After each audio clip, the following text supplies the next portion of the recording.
सभी विद्यार्थियों का एसवी चिल्ड्रन एकेडमी रावला मंडी के ऑनलाइन प्लेटफॉर्म पर स्वागत है। कक्षा 11 विषय इतिहास और अध्याय पढ़ रहे हैं हम छठा, जिसका नाम है 3 वर्ग। और 3 वर्ग इस अध्याय से पहले हमने कुछ बातें लिखी थी, क्योंकि खंड दूसरा स्टार्ट हो चुका है। सही रूप से अब इस पाठ की शुरुआत होने जा रही है। तो सामंतवाद का परिचय, जिसको फेडरलिज्म कहते हैं।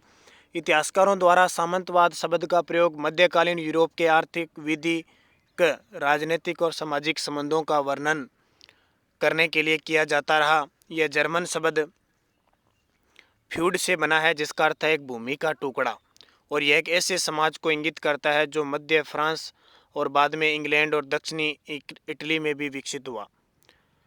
आर्थिक संदर्भ में सामंतवाद एक तरह के कृषि उत्पादन को इंगित करता है जो सामंत और कृषकों के संबंधों पर आधारित है। कृषक अपने खेतों के साथ साथ लार्ड के खेतों पर कार्य करते थे। लार्ड यानी जो इनके मालिक होते थे। कृषक लार्ड को श्रम सेवा प्रदान करते थे और बदले में वे उन्हें सैनिक सुरक्षा देते थे। यानी जो वो क्या करते थे, सेवा श्रम प्रदान कर देते थे और उनकी सुरक्षा भी उनकी जिम्मेवारी होती है। यानी राजा कह सकते हैं या जमींदार हो सकता है, कैसे भी कृषक। इसके साथ साथ लार्ड के कृषकों पर व्यापक अन्यायाधिकार भी देते थे। इसलिए सामंतवाद ने जीवन के न केवल आर्थिक बल्कि सामाजिक और राजनीतिक पहलुओं पर भी अधिकार कर लिया। यानी हर प्रकार से उनकी सुरक्षा का जमा था। यानी कहने का मतलब वो उन्हीं पर आश्रित हो गए। यद्यपि इसकी जड़ें रोमन साम्राज्य में विद्यमान प्रथाओं और फ्रांस के राजा शोर्लमैन के काल में पाई गई, तथापि ऐसा कहा जाता है कि जीवन के सुनिश्चित तरीकों के रूप में सामंतवाद की उत्पत्ति यूरोप के अनेक भागों में 11वीं सदी के उत्तरार्ध में हुई थी। फ्रांस और इंग्लैंड। गोल जो रोमन साम्राज्य का एक प्रांत था, रोमन, ठीक है, जिसको आज रोम कहते हैं ना, इटली में 2 विस्तृत तट रेखाएं, पर्वत श्रेणियां, लंबी नदियां, वन और कृषि करने के लिए उपयुक्त विस्तृत मैदान थे। जर्मनी की एक जनजाति फ्रैंक ने गाल को अपना नाम देकर इसे फ्रांस बना दिया। 6ठी शताब्दी से यह प्रदेश फ्रैंकिस अथवा फ्रांस के ईसाई राजाओं द्वारा शासित राज्य था। फ्रांसीसियों के चर्च के साथ प्रगाढ़ संबंध थे, जो पोप द्वारा राजा शोर्लमैन से समर्थन प्राप्त करने के लिए उसे पवित्र रोमन सम्राट की उपाधि दिए जाने पर और अधिक मजबूत होगी। एक संकरे जलमार्ग के पार स्थित इंग्लैंड स्कॉटलैंड द्वीपों को 11वीं सदी में फ्रांस के एक प्रांत नॉर्मंडी के राजकुमार द्वारा जीत लिया गया। अब देखो फ्रांस का प्रारंभिक इतिहास क्या रहा। 481 क्लोविस फ्रैंक लोगों का राजा बना। 486 में क्या हुआ, क्लोविस और फ्रैंक ने उत्तरी गोल का विजय अभियान प्रारंभ किया। फिर 496 के समय क्या हुआ, क्लोविस और फ्रैंक लोग धर्म परिवर्तन करके ईसाई बने। फिर 714 में क्या हुआ, चार्ल्स मार्टल राजमहल का मेयर बना। फिर 751 में क्या हुआ, मार्टल का पुत्र पेपिन फ्रैंक लोगों के शासन को अपदस्थ करके शासक बना और उसने एक अलग वंश की स्थापना की। विजय अभियानों ने राज्य आकार दुगना कर दिया। फिर 768 में क्या हुआ, पेपिन का स्थान उसके पुत्र शोर्लमैन चार्ल्स महान द्वारा लिया गया। 800 ईस्वी में क्या हुआ, पोप लियो थर्ड ने शोर्लमैन को पवित्र रोमन सम्राट का ताज बनाया। यानी बहुत बड़ी पदवी होती थी। रोमन सम्राट विश्व में सबसे ताकतवर होता था, जिसको पोप कहते थे। यानी वो राजा को पोप का उपाधि थी। जैसे मुसलमान टर्की में खलीफा कहते थे, हमारे भारत में जो मैन होता था उसको राजा कहते थे। वैसे 840 से नॉर्वे से बाइकिंग लोगों के हमले हुए। अब आता है 3 वर्ग। ये क्या कहानी है 3 वर्ग। फ्रांसीसी पादरी इस अवधारणा में विश्वास रखते थे। फ्रांसीसी की जो पादरी का मतलब होता है, जैसे अपने पंडित होते हैं ना, वो पादरी कहते हैं कि प्रत्येक व्यक्ति कार्य के आधार पर 3 वर्गों में किसी एक का सदस्य होता है। एक विस्पने का एक इतिहासकार था। यहाँ वर्ग क्रम में कुछ प्रार्थना करते हैं, दूसरे लड़ते हैं और शेष अन्य कार्य करते हैं। इस तरह समाज मुख्य रूप से 3 पादरी, अभिजात और कृषक वर्ग से बना था। 12वीं सदी में बिगेन के आबेस हिल्डेगार्ड ने लिखा, कौन चरवाहा अपने समस्त पशुओं, गायों, गधों, भेड़ों, बकरियों को कोई अंतर किए बिना एक अस्तबल में रखने की सोचेगा। इसलिए मनुष्यों में भी अंतर स्थापित करना आवश्यक है, जिससे वे एक दूसरे को तबाह न करें। ईश्वर अपने रेवड़ में अंतर रखता है, चाहे स्वर्ग पर अथवा पृथ्वी पर, उसके द्वारा सबको प्यार मिलता है, परंतु उसमें कोई समानता नहीं है। अबे शब्द सीरिया के अब्बा से लिया है, जिसका अर्थ है पिता। एबी एबट या अबे से संचालित था। दूसरा वर्ग था अभिजात वर्ग। पहले तो हो गया सामंत वर्ग। पादरियों ने समय को प्रथम वर्ग में और अभिजात वर्ग को दूसरे वर्ग में रख दिया, परंतु वास्तव में सामाजिक प्रक्रिया में अभिजात वर्ग की महत्वपूर्ण भूमिका थी। ऐसा भूमि पर उनके नियंत्रण के कारण था। यह वेस्लेज नामक एक प्रथा के विकास के कारण हुआ। फ्रांस के शासकों का लोगों से जुड़ाव एक प्रथा के कारण था, जिसे वेस्लेज कहते थे, और यह प्रथा जर्मन मूल के लोगों, जिनमें से फ्रैंक लोग भी एक थे, में समान रूप से विद्यमान थी। बड़े भूस्वामी अभिजात वर्ग राजा के अधीन होते थे, जबकि कृषक भूस्वामियों के अधीन होते थे। अभिजात वर्ग राजा को अपनी स्वामी, यानी अब कह सकते हैं जैसे राजा का जागीरदार वो अभिजात वर्ग था, और जागीरदारों के नीचे कृषक थे, वो कृषक वर्ग थे। अभिजात वर्ग राजा को अपना स्वामी यानी शाब्दिक अर्थ अंग्रेजी का सीनियर मान लेता था, और वे आपस में वचनबद्ध होते थे।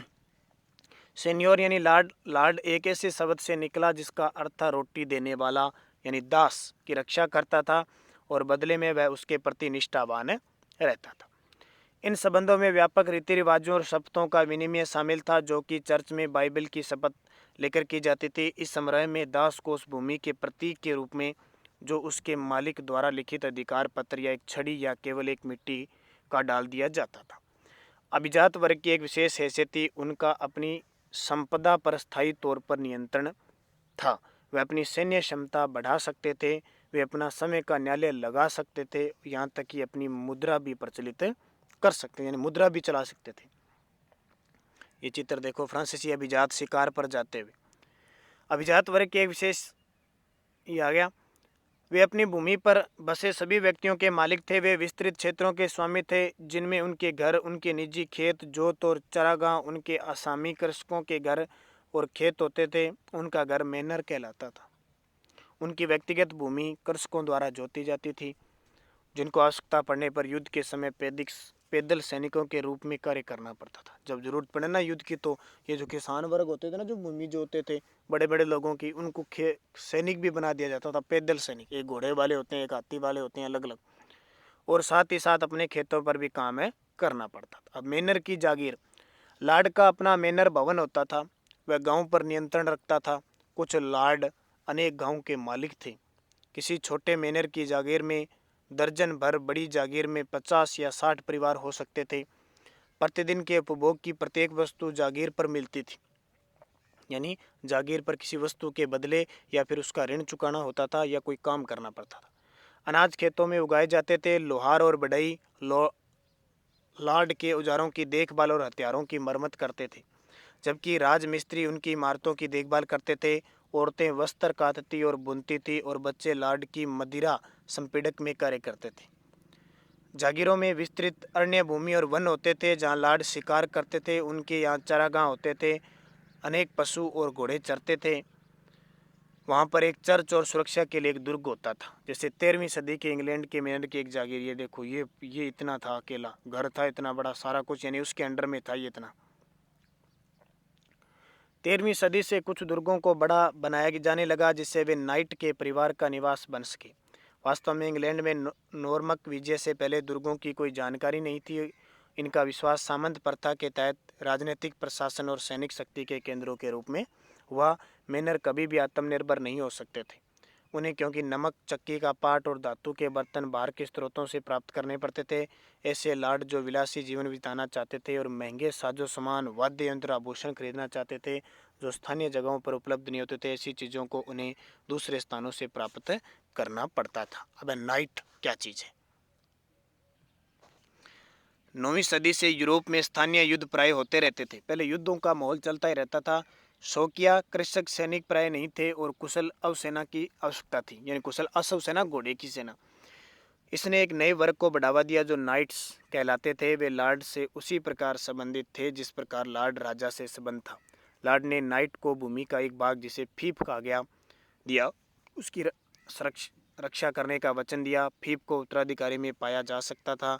यह 1000-2000 एकड़ या उससे अधिक में फैली हो सकती थी, जिसमें नाइट और उसके परिवार के लिए एक पनचक्की और मदिरा संपीड़क के अतिरिक्त उसके व उसके परिवार के लिए घर, चर्च और उस पर निर्भर व्यक्तियों के रहने की व्यवस्था शामिल थी।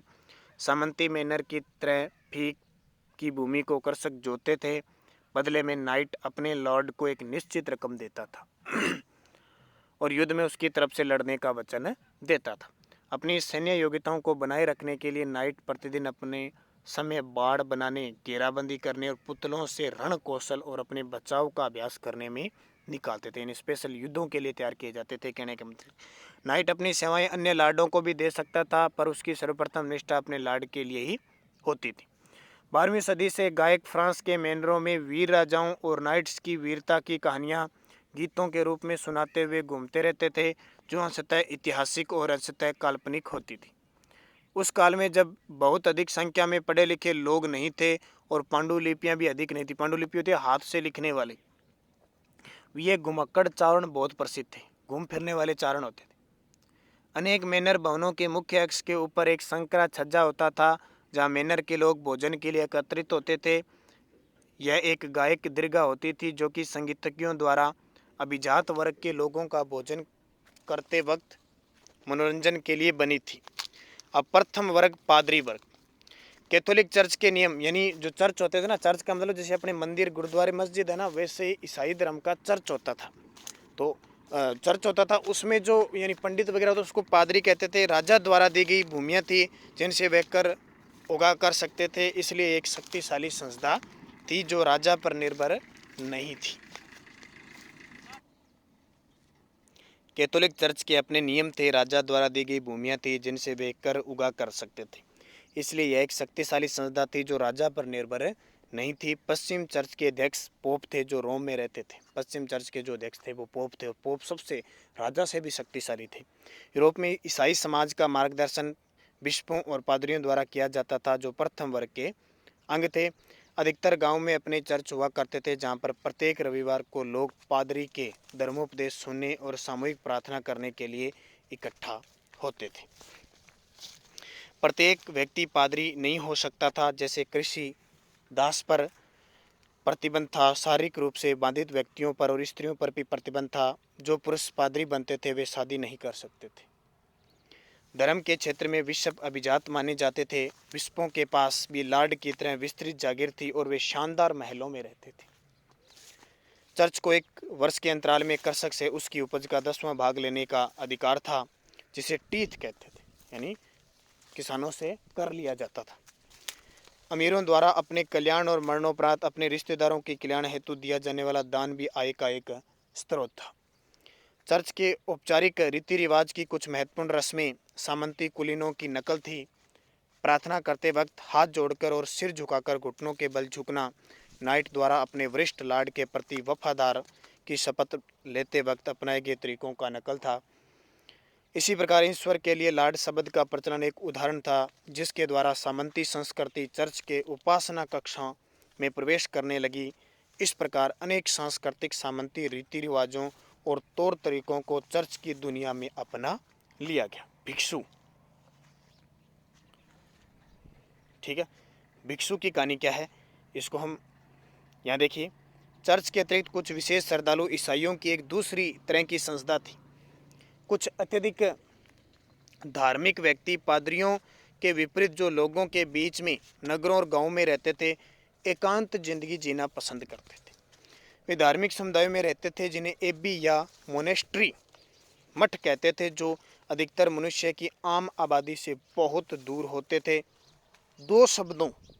दो सबसे अधिक प्रसिद्ध मठों में एक मठ 529 में इटली में स्थापित सेंट बेनेडिक्ट और दूसरा 910 में बरगंडी में स्थापित क्लूनी था। भिक्षु अपना सारा जीवन आंबे में रहने और समय प्रार्थना करने, अध्ययन और कृषि जैसे शारीरिक श्रम में लगाने का व्रत लेता था। पादरी कार्य के विरुद्ध भिक्षु की जिंदगी पुरुष और स्त्रियों दोनों ही अपना सकते थे। ऐसे पुरुषों को मोक और स्त्रियां नन कहलाती थी। कुछ ओबों को छोड़कर ज़्यादातर में एक ही लिंग के व्यक्ति रह सकते थे। पुरुषों और महिलाओं के लिए अलग अलग आबे थे, यानी रहने के स्थान है, प्रार्थना करने, उन्हें भवन भजन मंडली करने के लिए अलग अलग थे। पुरुषों और महिलाओं के लिए अलग अलग आबे थे। पादरियों की तरह भिक्षु और भिक्षुणी भी विवाह नहीं कर सकते थे। 10 या 20 पुरुष स्त्रियों के छोटे समुदाय से बढ़कर मठ अब सैकड़ों की संख्या के समुदाय बन गए, जिसमें बड़ी इमारतें और भूत जागीरों के साथ साथ स्कूल या कॉलेज और अस्पताल समयबद्ध थे। इन समुदायों ने कला के विकास में योगदान दिया। अबेस हिल्डेगार्ड एक प्रतिभाशाली संगीतज्ञ था, जिसने चर्च की प्रार्थनाओं में सामुदायिक गायन की प्रथा के विकास में महत्वपूर्ण अवधि, ठीक है, गायन वगैरह जैसे भजन वगैरह चलते हैं ना, तो पहले तो सीधा ही होता था सिस्टम, फिर धीरे धीरे जैसे जैसे विकसित होता गया और गायन की शैली भी आ गई, जैसे अपने भजन गाते हैं। इन समुदायों ने कला के विकास में योगदान दिया। अबेस हिल्डेगार्ड एक प्रतिभाशाली संगीतज्ञ था, जिसने चर्च की प्रार्थनाओं में सामुदायिक गायन की प्रथा के विकास में महत्वपूर्ण योगदान दिया। 13वीं सदी से भिक्षुकों के कुछ समूह, जिन्हें फ्रायर कहते थे, उन्होंने मठों में न रहने का निर्णय लिया। वे एक स्थान से दूसरे स्थान पर घूम घूम कर लोगों को उपदेश देते थे और दान से अपनी आजीविका चलाते थे।